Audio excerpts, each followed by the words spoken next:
Membre de la vie au quotidien, bonjour. C'est avec un réel plaisir que je vous retrouve encore aujourd'hui autour d'un nouveau sujet. Alors aujourd'hui, on va interpeller nos époux, nos partenaires, nos conjoints dans la gestion du couple. On a tendance à dire que si un couple fonctionne, c'est que c'est la femme. Si un couple ne marche pas, c'est que c'est la femme. On dit non que c'est la femme qui doit séduire son homme. C'est elle qui doit tout le temps chercher à faire des petits trucs pour créer l'harmonie dans le couple. Vous ne trouvez pas que la femme, là, vous pensez que c'est un être extraterrestre?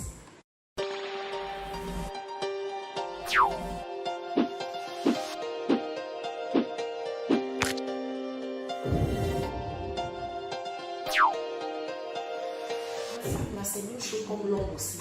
Le sang qui coule dans vos veines, c'est ce même sang-là qui est dans vos veines. C'est pas bissapo. Notre cœur, c'est pas fait en fer. C'est même fait de chair. C'est la même chose. Donc, de la même façon, vous ressentez les douleurs là. C'est pour ça qu'on ressent. Seulement Dieu nous a donné la capacité de supporter. C'est tout. Dans le couple, la gestion du couple, c'est pas un seul sens. C'est pas unilatéral. C'est en deux. On forme un beau couple. Chacun doit apporter sa petite touche pour l'harmonie du couple. Il y a des hommes, tu as pris ta femme.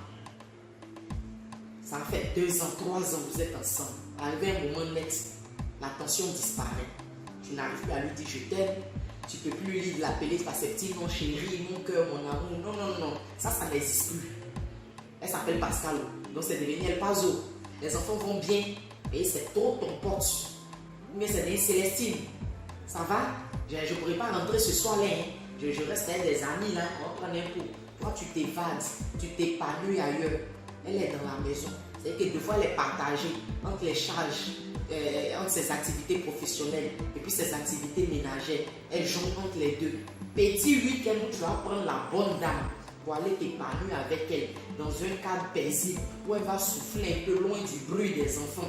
Vous allez partager des moments ensemble, ça va vous rapprocher, discuter, lui demander bébé, qu'est-ce qui ne va pas actuellement dans notre couple, qu'est-ce que tu aimerais que j'améliore dans mon comportement. Non, ouais. C'est toi toujours tu es en train de suivre match avec tes amis. C'est toi toujours tu es en train de prendre un point avec tes amis. Quand tu es assis dehors et puis tu es en train de prendre l'air et puis tu respires dans tes narines, elle ne sait pas qu'elle doit prendre elle aussi. Même quand tu ne veux pas partir, elle peut faire des after-work avec ses amis, ses collègues du travail. Il faut lui permettre, on n'a pas dit de rentrer à des heures indues, mais juste passer 1 heure de temps, 2 heures de temps dehors, ça va lui faire du bien. Mais tu penses qu'à toi seul ton épanouissement. Il y a des hommes qui sont comme des dictateurs. Eux, chez eux, là, c'est comme un gouvernement. Il y a le président et puis il est ses ministres. Mais quand lui il ouvre la bouche à se donner des ordres, tu dois faire ça, tu dois faire ça aux enfants, tu dois amener les enfants ici. Il y a le plombier qui va passer. Toi, tu ouvres ta bouche que pour donner des ordres. La femme va aller se faire une belle coiffure là. Tu sais que c'est pour toi. Tu vas même pas ouvrir ta bouche pour apprécier.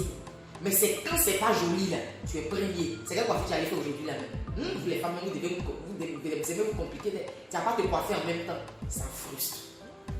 Elle prépare, tu es en train de manger. Le jour c'est bon là, tu n'apprécies pas. C'est quand c'est pas bon là. Aujourd'hui là, tu as mis sel dans son salade. Tu pensais à quoi? C'est quoi ces façons? Dans le reproche, on doit sentir que tu aimes ta femme.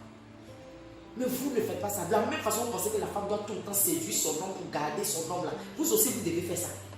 Séduisez-nous tout le temps. Faut te coiffer. Parce que tu penses que après les maternités qu'elle a fait, ses seins sont devenus flax ou bien son corps n'est plus comme le temps de sa jeunesse là. Mais on dit fille, avant elle était fille. Maintenant elle est devenue femme.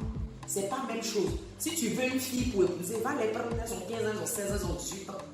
Mais tu as la pris fille et puis aujourd'hui elle est devenue femme. Qui est dans un foyer? C'est une femme qui est dans un foyer.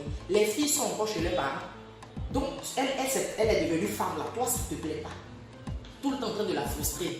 Elle a végétu ici, ses seins sont tombés, son ventre est face. Mais toi-même, tu penses que tu lui plais après ces années-là. Avec le temps aussi, toi aussi, tu as perdu ta beauté. Parce que voilà ton ventre, tu as poussé, qui est devant toi, à force de manger photo à 23 heures. Parce que tu penses que tu lui fais du mal.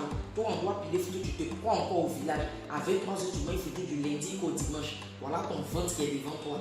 Tes ongles ont poussé, tu ne sais pas faire manicure, tu ne sais pas faire pédicure. Soin des visages, tu ne fais pas. Tu ne peux pas aller au sport. Vous pensez que c'est la femme seulement qui doit séduire. Vous aussi, vous devez séduire.